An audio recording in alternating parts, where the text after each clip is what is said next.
একজন তলেবে ইলমের আরবি ভাষার সূচনাই হতে হবে ফিল ফাইল মফুল বিহি মফুল ফি এই মুতাল্লিক এই পাঁচটা বিষয় চেনা দরকার। একটা ছেলে ফিল ফাইল চিনে না, কি চিনে না? ফিল মফুল চিনে না, মুতাল্লিক চিনে না, তো সে কি আরবি শিখবো? কও কি শিখবো?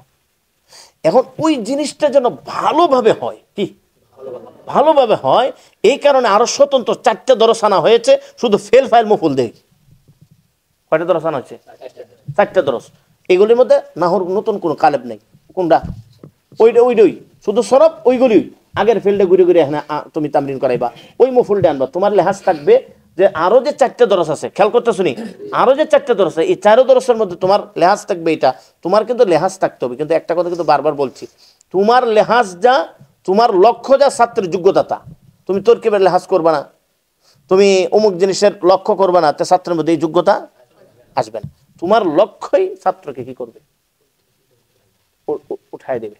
সেই জন্য তোমার লেহাজ থাকবে এই 4 দরসের ভিতরে, সে ধর ফায়েল, মুফুল, মুতাল্লেক, মুফুল বিহি, মুফুল ফিহি ভালো করে বুঝে এই 4টার ভিতরে তরকিব করায় করে। তাদরিবুল কালাম আছে না, তাদরিবুল কালামের তরকিব তো করাবে। আমি তো শুরুতে বুঝাই দিছি অনেকগুলা, শুরুতে তো মুআল্লিম প্রশিক্ষণের বিশেষ একটা কিছু এসে গেছে না।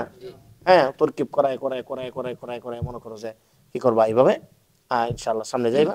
এইভাবে ইনশাআল্লাহ যদি সোয়াল জবাব এগুলো ভালো করে এইভাবে পড়াইতে পারো, প্রথম অধ্যায়ে দেখবো ফুলামাতের মোকালামা অনেকটা চলে আসছে।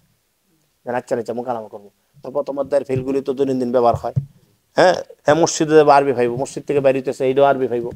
হ্যাঁ, এরপরে গুসুল এই কি বলে যে এস্তেঞ্জা করতে যাই, এটাও আরবি ভাইবো। এইভাবে প্রথম অধ্যায় শেষ।